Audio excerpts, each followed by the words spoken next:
In this video, I want to talk about timing in ATMega328 specifically.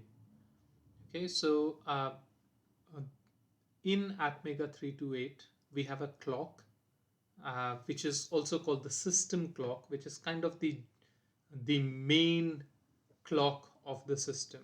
And this clock, uh, the frequency of this clock is 16 megahertz. Okay, and this clock becomes the basis on which all other events are timed in the microcontroller.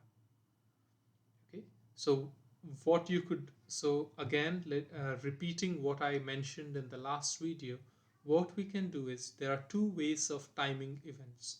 One is you can let a number of clock cycles pass away, right? So uh, assume that my square wave is a uniform square wave. That's what I intended it to be. And if the time period is t, okay, and t is of course equal to 1 over f, which is equal to 1 over 16 mega here.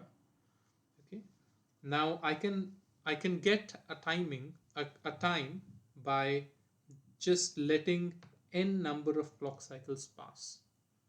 Or what I could do is I could take this square wave and try to make another square wave which is of a lower frequency so that I get larger times possible.